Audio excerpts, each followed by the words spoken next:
Bismillahirrahmanirrahim. Assalamu alaikum students. My name is Manu Tariq and I welcome you all to Pen Gravity. हमारी इस video में हम discuss करेंगे editorials जो कि आज डॉन न्यूज़पेपर में पब्लिश हुए हैं। आपको पता है डॉन न्यूज़पेपर में दो पार्ट्स होते हैं। एक बेसिकली हमारे पास होते हैं एडिटोरियल्स और एक होते हैं ओपिनियन। एडिटोरियल जो हैं वो हम रोज़ के बेसिस पे जो भी डॉन न्यूज़पेपर में पब्लिश होते हैं वो उनकी वीडियोस बना के यूट्यूब के ऊपर हर रोज़ पोस्ट करते हैं। जिस तरह के ये आज की वीडियो है और इसमें हम आज 3 एडिटोरियल्स डिस्कस करेंगे। Number 1 is second chances, number 2 is IH Indian health Kashmir tinkering and third is trading babies. इसके अलावा डॉन न्यूज़पेपर में 4 ओपिनियंस हैं जिसमें 1, 2, 3 एंड 4 ये आ जाते हैं। ये वो ओपिनियंस हैं जो कि उन स्टूडेंट्स को मिलते हैं जो हमारे साथ रजिस्टर्ड है और इनके ऊपर भी हर रोज़ की बुनियाद पे वीडियोस हमारे पास अवेलेबल होती हैं। अगर कोई भी स्टूडेंट जो है वो डॉन न्यूज़पेपर के जितने भी ओपिनियंस हैं उनसे रिलेटेड वीडियोस हासिल करना चाहता है तो वो हमारे साथ रजिस्टर कर सकता है। और इसके साथ साथ हमारे पास 2024 के डॉन न्यूज़पेपर के तमाम एडिटोरियल्स भी मौजूद हैं और ये जनवरी से लेकर दिसंबर तक हैं। डॉन न्यूज़पेपर के जो ओपिनियन लेक्चर्स हैं ये बेसिकली आपको एक कंप्लीट पैकेज प्रोवाइड करते हैं जिनके थ्रू आप अपनी आर्ग्यूमेंट बिल्डिंग को डेवलप कर सकते हैं और आप अपनी आर्ग्यूमेंट्स को स्ट्रेंथन कर सकते हैं। क्योंकि जब आपके पास डिफरेंट ओपिनियंस होंगे ऑन डिफरेंट इश्यूज तो तभी आप जो है CSS PMS के अंदर अपनी फ्रेमिंग ऑफ क्वेश्चंस को बेहतर कर पाएंगे। हमारे पास 2025 के भी अभी तक जितने मंथ्स हो चुके हैं जनवरी टू अगस्त इस सब के भी ओपिनियंस मौजूद हैं। तो जो भी आप में से इनको हासिल करना चाहता है वो हमारे इसके साथ साथ एक और इनिशिएटिव पेन ग्रेविटी ने लिया है एंड दैट इज़ अबाउट इप्री जर्नल। इप्री जर्नल आपको पता है इस्लामाबाद पॉलिसी रिसर्च इंस्टीट्यूट है। ये रिसर्च इंस्टीट्यूट जो अपने जर्नल्स पब्लिश करता है इनके ऊपर भी काफ़ी जो है डिटेल्ड रिसर्च जो और इसके ऊपर काफ़ी डिटेल्ड एनालिसिस जो है हमारे पास एग्जिस्ट करते हैं डिफरेंट टीचर्स के। तो जो स्टूडेंट्स हमारे साथ रजिस्टर्ड हैं वो ये भी हासिल कर सकते हैं। इप्री जर्नल के भी वीडियो लेक्चर्स अगर किसी ने लेने हैं तो इस गिवन नंबर पे वो कांटेक्ट करके वो अपने आप को रजिस्टर करवाए और इप्री जर्नल के लेक्चर्स हासिल कर सकता है।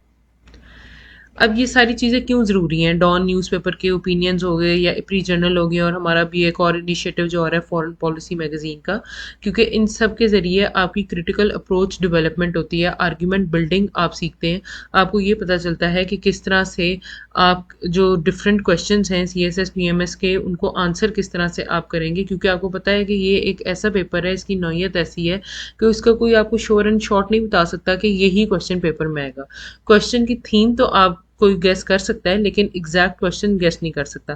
तो जब तक आपको एग्जैक्ट क्वेश्चन का नहीं पता होता तो फिर उसको सॉल्व करने का तरीका क्या होता है कि आपकी क्रिटिकल एनालिसिस इतनी स्ट्रांग हो, आपकी आर्ग्यूमेंट बिल्डिंग इतनी स्ट्रांग हो कि आपके सामने कोई भी क्वेश्चन आए तो आप उसको डील कर सकें।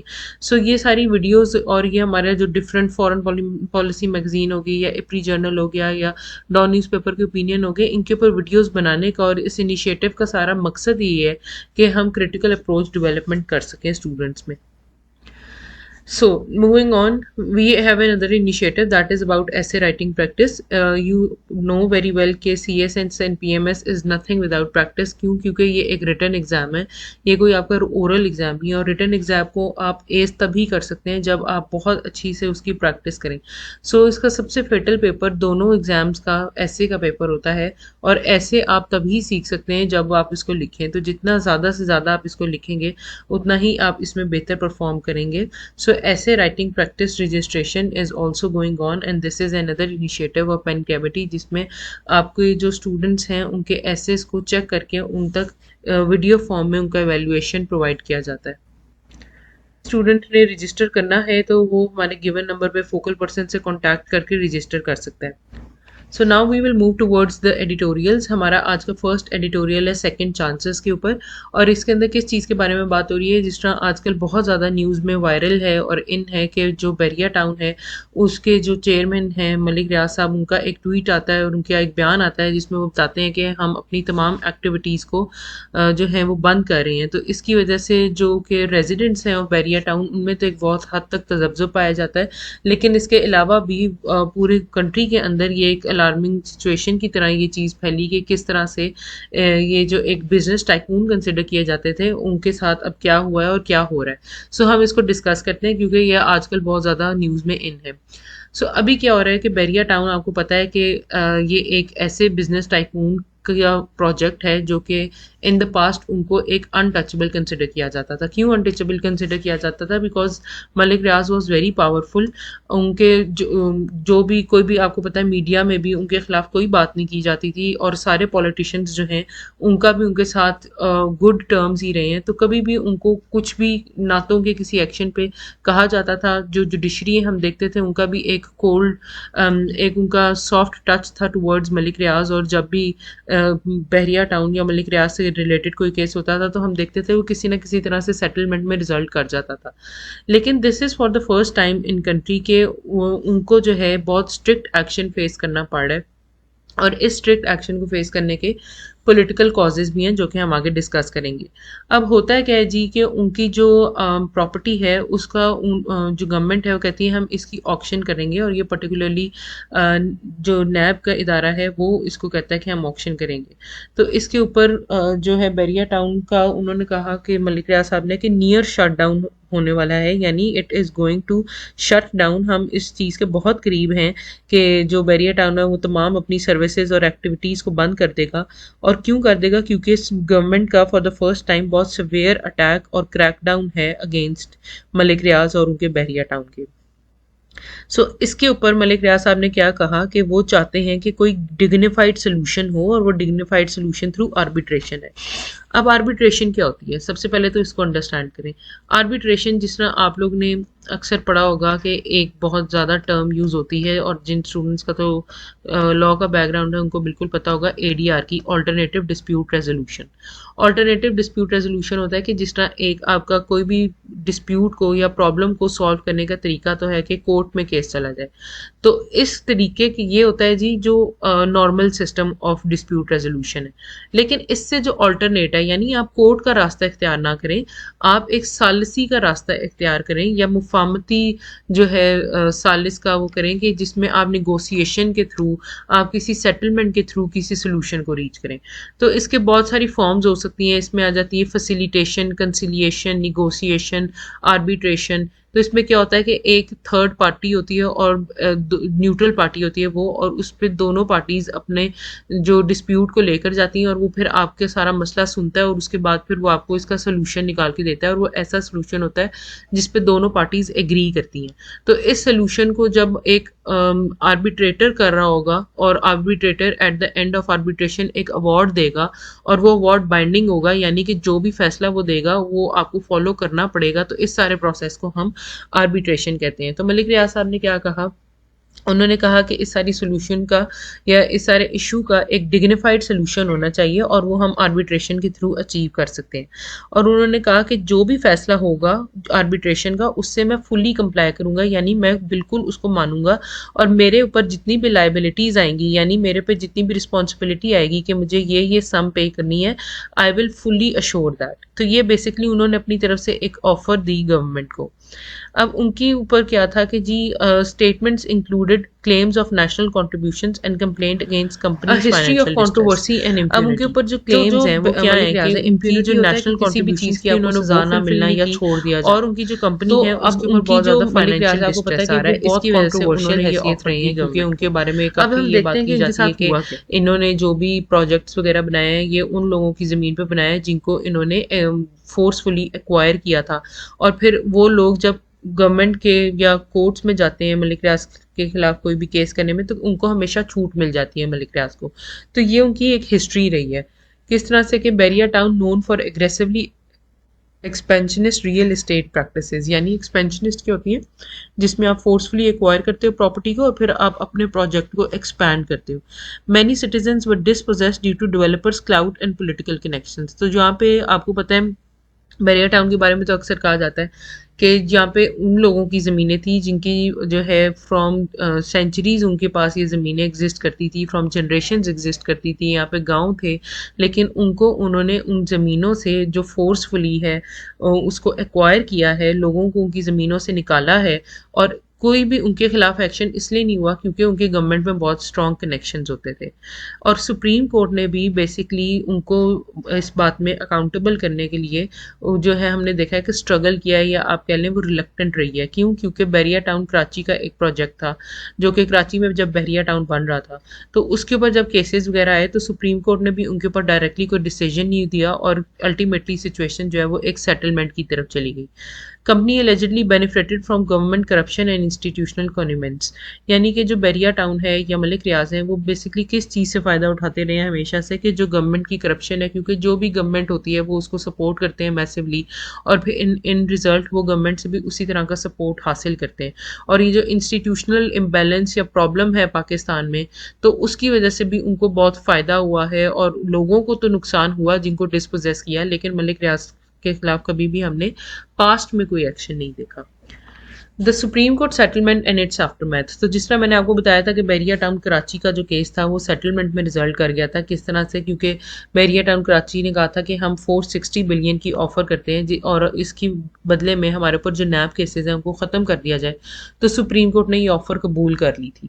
लेकिन अब ये तो सिर्फ एक ऐसी चीज़ है जो कि उन्होंने प्लेज की थी कि ये हम करेंगे, लेकिन हमने ये देखा कि सिर्फ उनका ये बयान ही था और बयान की हद तक ये बात रहेगी, लेकिन उन्होंने कभी भी ये पेमेंट्स की नहीं थी। तो जो कंपनी थी उन्होंने डिफ़ॉल्ट किया अपनी शेड्यूल्ड पेमेंट्स में, कि उन्होंने जब टाइम फ्रेम जो दिया था कि हम इस टाइम फ्रेम में ये पेमेंट्स करेंगे, तो वो नहीं कर पाए। Despite default judicial scrutiny remain mysteriously absent, यानी कि वो बेसिकली तो डिफ़ॉल्ट भी करते रहे, लेकिन इसके ऊपर भी हमने देखा कि जो जुडिशरी है वो बहुत कोई स्ट्रॉन्ग एक्शन मलिक रियाज के ऊपर नहीं ले सकी। तो बेसिकली वो एबसेंट रही, और ये जो उनकी एब्सेंस थी ये एक बहुत एक आप कह सकते हैं कि कोई मिस्टीरियस थी, या कोई हम इसका कह सकते हैं कि डिफरेंट सी बात थी। क्यों? क्योंकि बाकी चीज़ों में तो जुडिशरी इंटरवीन करती है। तो व्हाट हैपेंड विद मलिक रियाज या what happened with Bahria town, why it was different, तो इसके ऊपर कोई भी हमारे पास रीजनिंग एग्जिस्ट नहीं करती। तो ये जो अनपेड ड्यूज थे इसकी वजह से अब हम देख रहे हैं कि स्टेट जो है वो बहुत ज़्यादा उन्हीं को बेस बनाकर इसके ऊपर एक्शन वगैरह ले रही है। और ये जो भी आजकल मलिक रियाज साहब के साथ हो रहा है इसका एक पॉलिटिकल एंगल भी है, और वो पॉलिटिकल एंगल क्या है? अल कादिर ट्रस्ट केस।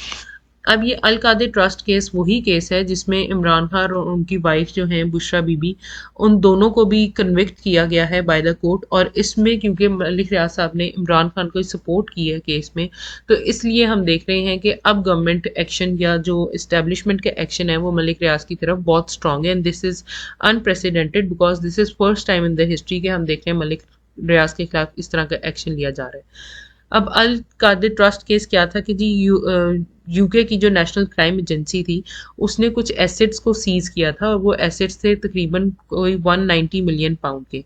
तो इसमें क्या हुआ था कि उन्होंने मलिक रियाज के ये जो एसेट्स हैं इनको फ्रीज करके ये वापस पाकिस्तान भिजवाए थे। अब इसमें एलिगेशंस क्या थी कि ये जो फंड्स हैं ये तब की बात है जब इमरान खान की गवर्नमेंट थी। तो इसकी बात ये है कि ये जो फंड्स हैं इनकी एक्सचेंज में, यानी इनको रख के मलिक रियाज से एक लैंड लिया गया था, और उस लैंड पे ये अल कादिर यूनिवर्सिटी और अल कादिर ट्रस्ट वगैरह बनाया गया था। तो ये एलिगेशंस बेसिकली इमरान खान और बुशरा बीबी पे भी हैं, और यही अब जो केस है ये मलिक रियाज भी देख रहे हैं। अब मई 2023 से लेके अब तक इमरान खान और बुशरा बीबी के ऊपर नेशनल अकाउंटेबिलिटी ऑर्डिनेंस के तहत जो नैब है इसकी प्रोसीडिंग्स कर रही है कि आपने किस तरह से ये जो पैसे यूके की हुकूमत ने भेजे थे वो रख के तो इनको लैंड उसके नतीजे में प्रोवाइड किया। तो ये बेसिकली क्या था? Miss use of recovered funds था। तो इसी के एलिगेशंस जो हैं फॉर्मर प्राइम मिनिस्टर भी फेस कर रहे हैं, और इसी की वजह से हम देखते हैं कि चूंकि मलिक रियाज की इस केस में एक पीटीआई के जो लीडर्स हैं इनके साथ इन्वॉल्वमेंट थी, तो उनके ऊपर भी अब पॉलिटिकल कॉन्टेक्स्ट ये बनाया जा रहा है, और उनको भी अब हम देख रहे हैं कि इस तरह के केसेस का सामना है। इस पे मलिक रियाज साहब भी यही कहते हैं कि मुझे इसलिए टारगेट किया जा रहा है क्योंकि मैंने रिफ्यूज़ किया था कि मैं अल कादिर ट्रस्ट केस में गवर्नमेंट के साथ कोऑपरेट नहीं करूंगा, यानी इमरान खान के खिलाफ नहीं जाऊंगा। सो इस केस में पाउंड 190 मिलियन के एसेट्स थे जो कि सीज किए गए थे from Malik Riaz in UK, और फिर उनको पाकिस्तान भेजा गया था। Allegation that fund were used to settle Bahria town dues improperly. फिर इस पर हमने देखा कि उन्होंने कहा कि जो बैरियर टाउन के ड्यूज हैं इनको इम्प्रॉपरली सेटल करने की इसमें बात थी, और अब गवर्नमेंट जो है बैरियर टाउन की प्रॉपर्टीज़ को सीज़ कर रही है इसी सारे केस की वजह से, वेरियस केसेस के अंदर। तो इनको सीज़ करने की वजह से अब जो बैरिया टाउन है या इनकी जो कंपनी है उसके ऊपर बहुत ज़्यादा फाइनेंशियल स्ट्रेस आ रही है और उनको बारी बारी जो है एसेट सीजर का, यानी कि अपने जितनी भी प्रॉपर्टी है उसके एक्वायर होने का ख़तरा है। फिर उनके जो इकोनॉमिक ट्रांजैक्शंस हैं उनके अंदर प्रॉब्लम्स आ रही हैं, जिसकी वजह से जो बैरिया टाउन की एक्टिविटीज़ हैं वो कैरी आउट नहीं हो पा रही और मलिक रियाज मजबूर हो गए ये कहने पे कि we are nearing a complete जो shut down of all the activities. Demand for accountability. Any leniency from current regime in exchange for Malik Riaz cooperation would mirror past misconduct. अब वो कह रहे हैं कि अगर अब भी कोई अगर मलिक रियाज जो हैं वो कोई एक्सचेंज देते हैं, यानी कि कोई ऑफर देते हैं जिसमें वो कहें कि हम इस तरह की कॉपरेशन करने के तैयार हैं, तो करंट रिजीम जो है उसके बहुत हद तक चांसेस हैं कि इट विल प्रोवाइड लीनियंसी, यानी कि वो अपना जो है उनके ऊपर क्रैक डाउन है उसको ईज डाउन करेंगे। और ये कोई ऐसी चीज़ें जो पहले नहीं हुई, ये पहले भी ऐसे ही होता रहा है पास्ट में मलिक रियाज के साथ। तो इसके अब होना क्या चाहिए कि अकाउंटेबिलिटी तो होनी चाहिए ना, law must be equal for everyone. जो हम रूल ऑफ लॉ की बात करते हैं वो क्या बात करते हैं, वो हम ये तो नहीं कहते ना कि अगर आपका कोई बिजनेस टाइकून है तो उसको आप बिल्कुल ही जो है हर किस्म की एग्जाम्शन दे दें। उसके लिए भी लॉ उतना ही बराबर होना चाहिए जितना एक आम सिटीजन के लिए। तो इसलिए लॉ या जस्टिस क्या डिमांड करती है कि इस सारी चीज़ की एक इम्पार्शल और कंप्लीट प्रोसिक्यूशन हो, लेकिन इसमें हमें किस चीज़ को मद्देनज़र रखना चाहिए, रूल ऑफ लॉ के प्रिंसिपल को। और ये ऐसा भी नहीं होना चाहिए कि अगर मलिक रियाज साहब हैं और अगर वो अब आपके पार्टी का साथ नहीं दे रहे या आपकी राइवल पार्टी के लीडर्स के साथ उनकी ज़्यादा एलिजियंस है या वो आपके साथ कॉपरेट नहीं कर रहे, तो इसमें पॉलिटिकल एंगल नहीं आना चाहिए अकाउंटेबिलिटी में। Accountability should be independent of all political conveniences और अलाइंसेस, और ये अक्रॉस द बोर्ड अकाउंटेबिलिटी होनी चाहिए, जिसमें आप ये ना देखें कि अगर आपकी अपोजिंग पॉलिटिकल पार्टी के लोग हैं या उनके साथ मुंसलिक लोग हैं तो उन्हीं की सिर्फ अकाउंटेबिलिटी आप करें। तो ये बेसिकली क्या है, ये एक टेस्ट केस प्रोवाइड करता है फॉर द इंस्टीट्यूशनल अकाउंटेबिलिटी और गवर्नेंस इन पाकिस्तान, यानी कि ये एक बेस्ट केस है जो कि आपको बताएगा कि किस तरह पाकिस्तान में जो इंस्टीट्यूशंस हैं वो अपने अंदर या उनकी अकाउंटेबिलिटी किस तरह से हुई और गवर्नेंस जो है पाकिस्तान में किस लेवल की एग्जिस्ट करती है। ओके सो अब हम आते हैं अपने नेक्स्ट एडिटोरियल पे जिसका टाइटल है इंडियन हेल्थ कश्मीर टिंकरिंग। अब ये हम क्यों डिस्कस करें, क्योंकि आप सबको पता है कि ये डेट बहुत इंपॉर्टेंट है, इसको आपने एमसीक्यूज़ के हवाले से भी याद रखना है। अगस्त 5 2019, अगस्त 5 2019 को क्या होता है कि इंडिया जो है अपने कॉन्स्टिट्यूशन के अंदर चेंजेस करता है, जिसमें जो दो आर्टिकल्स थे, आर्टिकल 370 और आर्टिकल 35A, उनको वो रिवोक कर देता है, यानी कॉन्स्टिट्यूशन से उनको ख़त्म कर देता है। अब ये आर्टिकल क्या थे कि जो आर्टिकल 370 था पर्टिकुलरली, वो क्या करता था कि वो एक स्पेशल स्टेटस एलोकेट करता था जम्मू एंड कश्मीर के रीजन को, लेकिन वो स्पेशल स्टेटस उसको ले लिया गया और जम्मू एंड कश्मीर को एक और यूनियन टेरिटरी के अंदर शामिल कर लिया गया। तो क्या होता है कि जी जो इसको अगर आप मैप को भी साथ साथ देखें तो ये जब 370 आर्टिकल आता है तो जम्मू एंड कश्मीर का जो स्पेशल स्टेटस रिमूव किया जाता है तो उसको दो यूनियन टेरिटरीज के अंदर डिवाइड किया जाता है। एक आ जाती है जी जम्मू एंड कश्मीर, एक आ जाती है लद्दाख। ये इसमें देखें कि आप इन्होंने इसको डिवाइड किया है और ये कब किया है, आर्टिकल 370 को चेंज करने के बाद। इसकी वजह से क्या होता है कि जो पूरा आपका एरिया है कश्मीर का, उसमें डेमोग्राफिक करेक्टर जो है उसका वो बदल दिया जाता है। अब डेमोग्राफिक करेक्टर क्या होता है कि कोई भी ऐसा चेंज आप लेकर आए किसी भी एरिया में जो कि उसकी पॉपुलेशन से रिलेट करता हो, यानी कि अगर आप लोग, क्योंकि पहले आपको पता है कि आर्टिकल 370 और 35A से पहले किसी को भी जो कोई नॉन कश्मीरी है वहाँ कश्मीर में प्रॉपर्टी बाय करने का हक हासिल नहीं था, लेकिन फिर जब इसका चेंज किया गया तो वहाँ पे वो हक प्रोवाइड किया गया। अब बाहर से लोग आकर उधर प्रॉपर्टी खरीद सकते हैं, तो जब वो प्रॉपर्टी खरीदेंगे वहाँ पे वो रहेंगे, तो वहाँ पे आप आहिस्ता आहिस्ता वो वाली पॉपुलेशन जो है पर्टिकुलरली हिंदू पॉपुलेशन उसको इंक्रीज करते रहेंगे, तो आप एक वो एरिया जो कि मुस्लिम डोमिनेटेड एरिया था उसको स्लोली एंड ग्रेजुअली चेंज करके हिंदू डोमिनेटेड एरिया में लेकर जाएंगे। तो हम देखते हैं कि ये मूव हुई थी 2025 में और आज 2019 में, और आज हम हैं 2025 में, यानी 6 साल हो गए हैं इस एक्ट को और इसके बाद भी इंडिया जो है 6 सालों में इतना कुछ करने के बावजूद भी न्यू प्लान्स इंट्रोड्यूस कर रहा है जिसके ज़रिए वो अपना कंट्रोल और स्ट्रेंथन कर सके जम्मू कश्मीर स्टेटहुड के ऊपर। और इन मूव्स को ग्लोबली किस तरह से देखा जा रहा है, इन वॉयलेशन ऑफ इंटरनेशनल नॉर्म्स। क्यों? क्योंकि इंडिया ने यूनिलैटरली एक्ट किया। अब यूनिलैटरल एक्शन क्या होता है? कोई भी एक्शन जो कि कोई भी कंट्री ऑन इट्स ओन करे जिसमें किसी दूसरी कंट्री जो इन्वॉल्व है उसको ऑन स्टेक ना ली ऑन बोर्ड ना लिया जाए। यानी कि अगर जम्मू एंड कश्मीर है तो ये एक डिस्प्यूटेड टेरिटरी है। डिस्प्यूटेड टेरिटरी है कि इसके दरमियान बिटवीन पाकिस्तान एंड इंडिया। तो इसमें कोई भी एक्शन आपका इंटरनेशनल लॉ कहता है कि नहीं लिया जा सकता जब तक दोनों कंट्रीज इस पर एग्री ना करें। लेकिन इंडिया ने without taking Pakistan on board इसके जो स्पेशल स्टेटस है उसको चेंज किया है। तो ये क्या है? ये इंटरनेशनल नॉर्म्स की वॉयलेशन है और ये न्यू फैक्ट्स उस एरिया के अंदर क्रिएट किए जा रहे हैं जो कि आपका इंटरनेशनल लॉ अलाउ नहीं करता। Legal and moral reality. अब हो क्या रहा है उधर?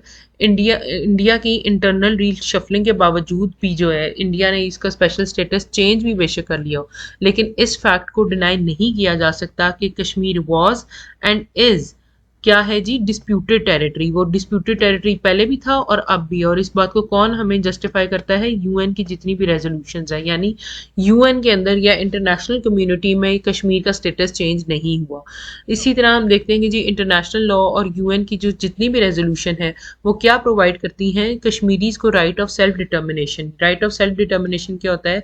ऐसा राइट कि जो कश्मीरीज हैं वो खुद डिसाइड करें कि हम लोगों ने किस कंट्री के साथ जो है वो मिलना है। कि यानी इसमें वो कहते हैं कि जी जो यूएन की रेजोल्यूशन है वो कहती है कश्मीर के मामले पे क्या होना चाहिए? प्लेबिसाइट। प्लेबिसाइट क्या होता है? आप समझ लें, एक काइंड ऑफ वोटिंग या एक काइंड ऑफ रेफरेंडम जिसमें जो है कश्मीर के जो लोग हैं वो डिसाइड करेंगे कि क्या हमने इंडिया के साथ जाना है या हमने पाकिस्तान के साथ जाना है। अब हम क्यों कह रहे हैं कि ये इतना प्रॉब्लमेटिक या एक बहुत बड़ा स्टेप है जो कि इंडिया ने लिया है? क्योंकि देखें कश्मीर के अभी लोग जो हैं वो मुस्लिम्स हैं ज़्यादा, लेकिन जब आप उसमें डेमोग्राफिक चेंज लेकर आएंगे, जब आप उसकी पॉपुलेशन को चेंज करेंगे, आप इवेंचुअली क्या कर रहे होंगे? वहाँ पे हिंदू सेटलमेंट्स कर रहे होंगे। तो जब हिंदू सेटलमेंट्स हो जाएंगे तब इंडिया कहेगा कि जी अब हम प्लेबिसाइड कराने के लिए तैयार हैं। जब तब प्लेबिसाइड होगा तब लोग कश्मीर के क्या कहेंगे? क्योंकि वहाँ पे हिंदू जो है वो सक्सीड कर जाएंगे और इंडिया का यही प्लान है कि फ्यूचर में किया जाए। तो तब का जो प्लेबिसाइट है तब वो कहेंगे कि हम लोग इंडिया के साथ मिलना चाहते हैं। तो ये एक बहुत लॉन्ग टर्म स्ट्रेटजी है इंडिया की। ओके, सो हम डिस्कस कर रहे थे कि किस तरह प्लेबिसाइड की वजह से इंडिया जो है वो जो उसका प्लेबिसाइड करवाएगा तो डेमोग्राफिक चेंज करेगा, और डेमोग्राफिक चेंज करेगा तो किस तरह से उनके हक में प्लेबिसाइड आने के बहुत ज़्यादा चांसेस हैं। Even India's allied do not dispute the region's unresolved status.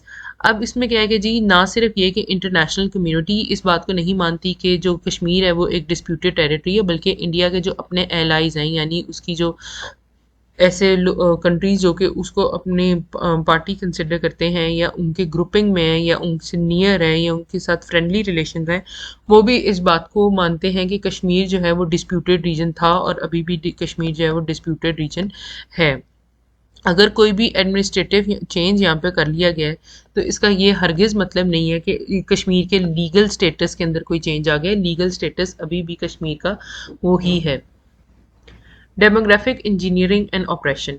अब ये देखें जी वहाँ पे पीडीपी के लीडर हैं, उन्होंने क्या बयान दिया था कि fears of democratic change in Kashmir are real. तो ये कोई ऐसी चीज़ नहीं है जो कि सिर्फ पाकिस्तान का स्टैंड है, बल्कि उधर के भी लीडर्स जो हैं वो इसी तरह की बात कर रहे हैं। अब 2019 के बाद क्या हो रहा है कि इंडिया ने demographic makeup of Indian held Kashmir करने की कोशिश की है, यानी डेमोग्राफिक चेंजेस वहाँ पे लेकर आने की कोशिश की है। अब इसके लिए वो क्या कह रहे हैं और उसको किस तरह से वो जो है एम्प्लॉय कर रहे हैं कि वहाँ पे क्रैक डाउन्स हो रहे हैं। आपको पता है कि कश्मीर की सिचुएशन बहुत जो है वल्नरेबल है, वहाँ पे कंटिन्यूस मिलिट्री प्रेजेंस है और पूरा का पूरा रीजन और पूरी पूरी टेरिटरी जो है वो हमेशा मिलिट्री के कंट्रोल में रहती है। इंटरनेट शटडाउन है, उनको कंप्लीट ब्लैकआउट का सामना करना पड़ा है और डिटेंशन हैं, यानी कि बहुत ज़्यादा लोग जो भी कोई इसके अगेंस्ट वॉइस रेज करता है वहाँ पे अरेस्ट वगैरह कर लिए जाते हैं।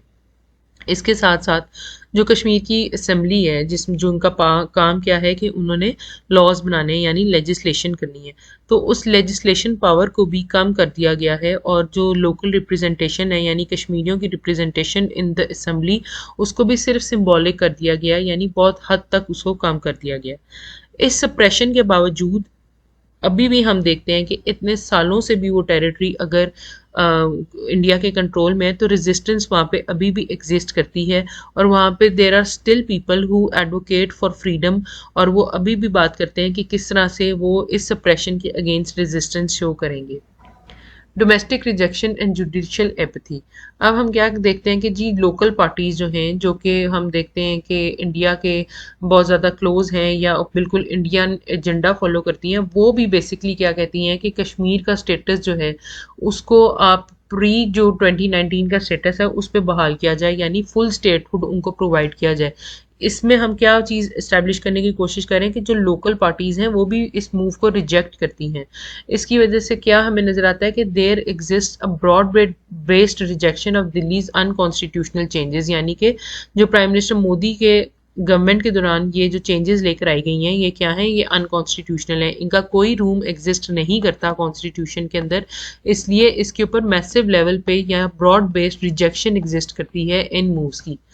इंडियन सुप्रीम कोर्ट में जी इस केस की हेयरिंग होती है, लेकिन उस हेयरिंग के ऊपर भी हम देखते हैं कि जस्टिस इंश्योर नहीं की जाती और जस्टिस जुडिशरी जो कि एक बेडरॉक होता है आपकी जस्टिस का, यानी ये एक ऐसा प्रिंसिपल या एक ऐसा पिलर होता है जिसके थ्रू आप इंश्योर करते हैं कि आपकी जो कॉन्स्टिट्यूशन है उसकी राइट्स गारंटीज जो हैं, आपको जो फंडामेंटल राइट्स दिए गए हैं वो प्रोटेक्ट हों, और इसने एक ऐसे इंस्टीट्यूशन के तौर पे काम करना होता है जो कि बाकी तमाम इंस्टीट्यूशन जिसमें लेजिस्लेशन और एग्जेक्टिव है उसके ऊपर इन्होंने चेक रखना होता है। तो इस काम के ऊपर जुडिशरी फेल कर गई है, क्यों? क्योंकि ये जो एक एग्जेक्टिव एक्शन था ये क्या था, ये अथॉरिटेरियन एक्शन था, ये एक ऐसा एक्शन था जो कि उससे बिल्कुल कॉन्ट्रेरी था कॉन्स्टिट्यूशनल गारंटी से। तो जुडिशरी को चाहिए था कि इस एग्जेक्टिव एक्शन के ऊपर चेक रखे, यानी उसको क्या करे, उसको ओवरसी करे, सुपरवाइज करे और उसको देखे कि क्या वो कॉन्स्टिट्यूशन से मुताबिकत रखता है कि नहीं, और अगर नहीं रखता था तो इस एक्शन को उनको सेट असाइड करना चाहिए था। लेकिन जो हमने देखा कि इंडिया की सुप्रीम कोर्ट है वो ये करने में बुरी तरह नाकाम रही।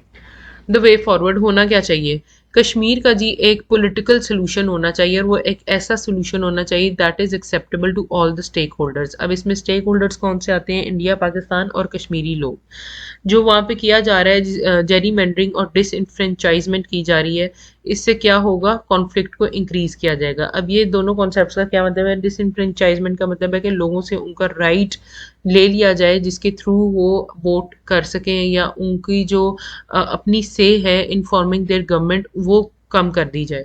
और जेरी मेंडरिंग में हम देखते हैं कि किस तरह से पॉलिटिकल इंजीनियरिंग वगैरह करके आप कॉन्स्टिट्यूशन जो कॉन्स्टिट्यूएंसीज हैं उनके अंदर चेंजेस लेकर आते हैं, यानी कि इस तरह की आप हल्का बंदी करते हैं कि जिसके थ्रू आप अपने जिसके थ्रू जो चांसेस हों कि एक अपोजिंग पार्टी के लीडर्स जो हैं वो जीतेंगे, तो उसको आप चेंज इस तरह से कर देते हैं कि वो आपकी पार्टी को फेवर कर रहे हों, यानी कि जो असेंबली में लोग हैं वो जा सकें जो कि आपके फेवर में हो, यानी गवर्नमेंट के फेवर में हो, ना कि लोकल पीपल या जो वहाँ पे ग्राउंड लेवल पे रियलिटीज एग्जिस्ट करती हैं उनसे मुतरादिफ होते हों।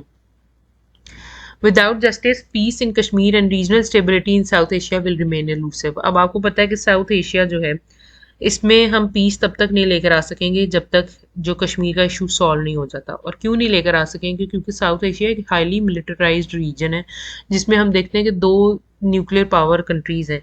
तो इस तरह की न्यूक्लियर पावर कंट्रीज़ जिनका एक बहुत बड़ा कॉन्फ्लिक्ट चलता आ रहा है एक इशू पे, तो जब तक उसको पीसफुली सॉल्व नहीं किया जाएगा तब तक हम ये नहीं कह सकते कि साउथ एशिया में पीस आ सकेगा।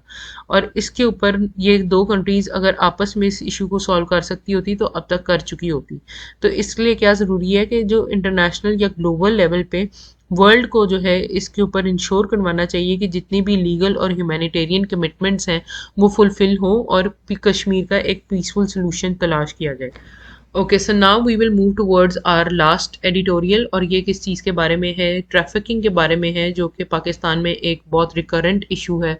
और इसमें हम देख रहे हैं कि किस तरह से जो बेबीज़ हैं या इन्फेंट्स हैं वो ट्रैफिकिंग उनकी एक मैसिव लेवल पे की जा रही है।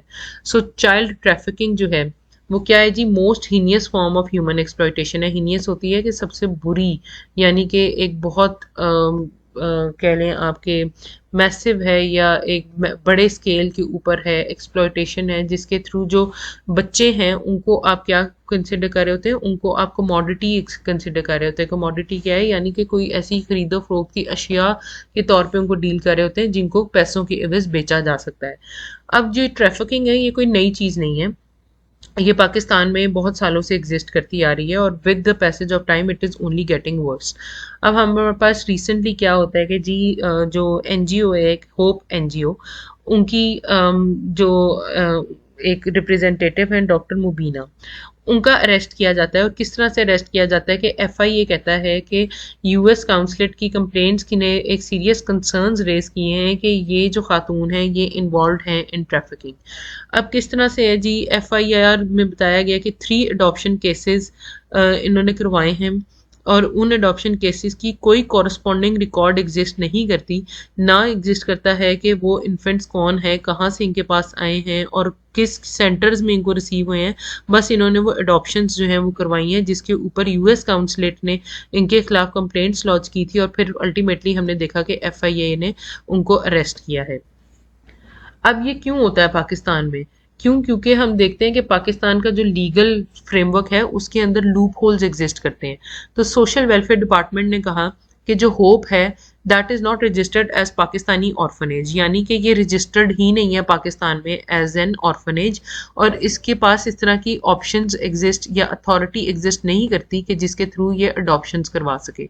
यानी अब आप देखें कि एक ऐसी ऑर्गेनाइजेशन जो पाकिस्तान में रजिस्टर्ड ही नहीं है, ना उसके पास ये मैंडेट है कि वो अडॉप्शंस जो हैं वो करवा सके, अथॉरिटी ही नहीं एग्जिस्ट करती, लेकिन फिर भी इन रियलिटी वो ऐसे काम कर रही है और कर भी रही है। अडॉप्शंस वो करवा भी रही है, आपकी कंट्री को पता भी नहीं है। और पता भी कब चलता है? जब यूएस की काउंसलेट उनके अगेंस्ट कंप्लेंट लॉन्च करती है, तब एफआईए इन एक्शन आती है। अब ये जो ऑब्जेक्शंस हैं इनके जो है कम्युनिकेट किया गया था सितंबर 15 2023 में, लेकिन अभी तक हम देख रहे हैं कि जो एक्शन है वो डिलेड है। यानी कि अब 2 साल इसके ऊपर हो गए हैं जब इनके ऊपर ऑब्जेक्शंस लगनी स्टार्ट हुई, लेकिन अभी तक उसके ऊपर कोई भी एक्शन नहीं आया। एफआईए क्या कहती है कि जो होप है वो हैंड ओवर करती है अबैंडन्ड बेबीज, यानी कि पाकिस्तान में ऐसे बच्चे जो कि लावारिस हैं उनको जो है ना वो बाहर की फैमिलीज को वो प्रोवाइड कर देती हैं without proper proof of their origin. अब ये देखें, एक बच्चे हैं आपके पास, वो लावारिस बच्चे हैं, अब आपने उनको बाहर किसी भी फैमिली को दे दिया है। अब देयर एग्जिस्ट नो प्रूफ कि why you have given those kids to those families. क्या वो असल में ऑर्फन ही सीख कर रहे थे, या उनको ज़रूरत भी थी, या वो बच्चे जो हैं वो कहाँ से आए हैं, क्या वाकई वो लावारिस थे या किडनैप थे? तो इस तरह की कोई सिचुएशन एग्जिस्ट नहीं करती क्योंकि प्रूफ ही नहीं है। तो जब प्रूफ ही नहीं है और एक ऑर्गेनाइजेशन ऑथराइज ही नहीं है, तो वो इस तरह की अडॉप्शंस कैसे करवा सकती है? तो ये बहुत खदशा रेज करता है कि this organisation is involve in human trafficking. Broader pattern of abuse and weak enforcement. अब इस तरह का ही हमें एक सिमिलर केस जो है वो नज़र आया। सारिम बर्नी जो हैं, आपको पता है कि बहुत बड़े एक्टिविस्ट हैं, तो इनका भी अरेस्ट 2023 में हमने देखा, और वो सिमिलर एलिगेशंस पे था। और ये भी एलिगेशंस किसने रेज की थी? जो यूएस है। लेकिन उसके बाद भी हम देखते हैं कि ये इसको जो है ना सारे केस को, इस पर बहुत खामोशी इख्तियार की जाती है और इसके ऊपर कोई फर्दर एक्शन, कोई बहुत बड़ा एक्शन नहीं देखने में मिला, और अभी भी वो इस तरह की एक्टिविटीज़ जो हैं वो कैरी आउट कर रहे हैं। अब चिल्ड्रन जो हैं या बच्चे जो हैं उनको ट्रैफिक क्यों किया जाता है? क्यों किया जाता है? वो इसलिए क्योंकि उनकी जो अडॉप्शंस हैं वो इलीगली तौर पे अडॉप्शंस करवाई जाएं। जो ऑर्गेनाइजेशंस हैं वो बाहर के लोग, जो आपको पता है कि अडॉप्शंस करने की तरफ काफ़ी उनकी इंक्लिनेशन होती है, तो वो हेफ्टी अमाउंट्स देते हैं अडॉप्शन के लिए, और यहाँ पे फिर ये लॉज के प्रोटोकॉल्स को वायलेट करते हुए उन बच्चों को बाहर भेज देते हैं और अडॉप्ट करवा देते हैं। सेकेंडली ये कि आपको डिफरेंट कंट्रीज़ में भेज दिया जाता है बच्चों को, और वहाँ पे उनसे बेगरी करवाई जाती है, भीख मंगवाई जाती है, पाकिस्तान में भी होता है लेकिन बाहर भी ये किया जाता है स्मगल करके, ताकि वहाँ पे जो है वो और ज़्यादा पैसे कमा सकें। चाइल्ड लेबर करवाई जाती है, जो इस तरह की कंट्रीज़ हैं जहाँ पे बिल्कुल ही लॉ इन्फोर्समेंट की सिचुएशन सिमिलर टू पाकिस्तान है, तो वहाँ पे चाइल्ड लेबर करवाई जाती है। ऑर्गन ट्रैफिकिंग है, बच्चों के ऑर्गन्स निकाल लिए जाते हैं और फिर वो सेल किए जाते हैं और इनको ड्रग स्मगलिंग की जाती है, और इन वर्स्ट केस सिनेरियोज बच्चों को प्रोस्टिट्यूशन के अंदर भी इन्वॉल्व किया जाता है। अब पाकिस्तान में एंटी ट्रैफिकिंग लॉज एग्जिस्ट करते हैं, लेकिन problem like every other problem in Pakistan के, कोई भी लॉ है लेकिन उसकी इम्प्लीमेंटेशन नहीं है, तो इधर भी सीन कुछ सिमिलर ही है। तो क्योंकि इम्प्लीमेंटेशन नहीं है तो इसकी वजह से ये चीज़ों को एक्सप्लॉइट किया जाता है। अब इसमें हमें करने की क्या ज़रूरत है कि एफआईए को थॉरो इन्वेस्टिगेशन करनी चाहिए जो कि ट्रांसपेरेंसी के ऊपर बेस करती हो, और उनको इस चीज़ पे क्रेडिबल एविडेंस ऑब्टेन करने चाहिए, और इस चीज़ में जुडिशरी को भी अपना रोल प्ले करना चाहिए और उनको ज़ीरो टॉलरेंस शो करनी चाहिए towards any crimes that are committed against children. और पाकिस्तान को इसमें इंटरनेशनल कोलैबोरेशन की भी ज़रूरत है, क्योंकि ये ट्रैफिक नेटवर्क्स जो हैं वो अब्रॉड में एग्जिस्ट करते हैं, ये सिर्फ पाकिस्तान में एग्जिस्ट नहीं करते। बच्चे यहाँ से उठाए तो जाते हैं या इलीगली सप्लाई तो किए जाते हैं, लेकिन जाते तो वो बाहर है ना। तो इसमें हमें इंटरनेशनल कोलैबोरेशन की भी ज़रूरत है ताकि हम इन तमाम ट्रैफिकिंग नेटवर्क्स को ख़त्म कर सकें। और इस सब को करने के लिए क्या चीज़ की ज़रूरत है? सबसे इंपॉर्टेंट स्टेट का प्रोएक्टिव रोल। अब प्रोएक्टिव रोल का क्या मतलब है कि स्टेट की विल हो कि वो ये काम करे। क्यों? क्योंकि चिल्ड्रन आर आर फ्यूचर। अगर हम उनको ही प्रोटेक्ट नहीं करेंगे और उनकी ब्लैक मार्केट्स को ख़त्म नहीं करेंगे तो we are putting our own future at stake. So before it gets very late, it is extremely important that states should play a positive role in this regard and ensure that human trafficking का जो है वो खात्मा हो सके। So that's all from my side in today's videos. I hope that this video was helpful. Your feedback on the video will be highly appreciated. Till next video, thank you and Allah Hafiz.